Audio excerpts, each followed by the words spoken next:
խափան միջոց կալանքի պայմաններում են գտնում։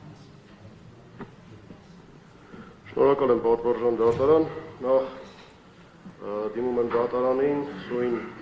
քրեական գործով մեղադրյալ Բագրատ Գալստանյանի նկատմամբ կիրառված խափանման միջոց կալանքի ժամկետը երկարացնելու միջնորդությամբ, այն հիմնավորմամբ, որ չեն վերացել խափանման միջոցի կիրառման իրավաչափության պայմանները։ Ինչպես նախորդ որոշմամբ արձանագրել էր սույն դատարանը, խափանման միջոցի կիրառման հիմքերն երկուսն են, դրանք են նոր հանցանք կատարելու հավանականությունը եւ քրեական դատավարության օրենսգրքով կամ դատանի որոշմամբ իր վրա դրված պարտականությունների չկատարումը, որոնք երկուսն են նախատեսված են քրեական դատավարության օրենսգրքի 116-րդ հոդվածի 2-րդ մասով։ Բանն այն է, որ սույն գործը դեռևս գտնվում է նախնական դատալսումների փուլում եւ դեռևս չեն կանցել ապացույցների հետազոտմանը, իսկ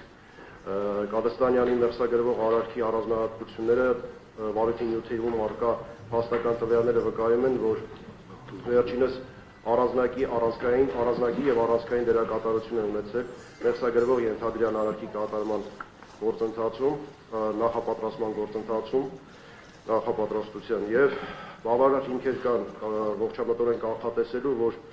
այլ խափանման միջոցի կամ խափանման միջոցի բացակայության պայմաններում կարող է չկատարել դատանի որոշմամբ կամ քրեական դատավարության օրենսգրքով իր վրա դրված պարտականությունները։ Պետք է նշեմ նաև, որ վերաքննիչ քրեական դատարանը եւս դատանի որոշման դատական վերանայման շրջանակներում արձանագրել է այդ հիմքերից երկուսի առկայությունն էլ, թեև նոր հանցանք կատարելու հիմքի հավանականությունը դիտարկել է նվազ։ Այդուհանդերձ հիմքի առկայությունը կա եւ շարունակում է պահպանվել, մինչ այս պահը չեն փոխվել խափանման միջոցի իրավաչափության պայմանները, ուստի միջնորդում եմ դատարանին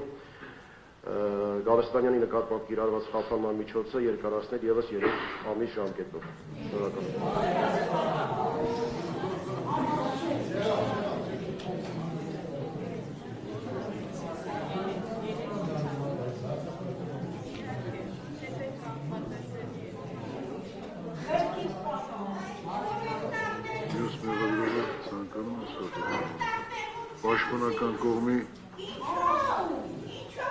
Պաշտպանական կողմի մասնակիցները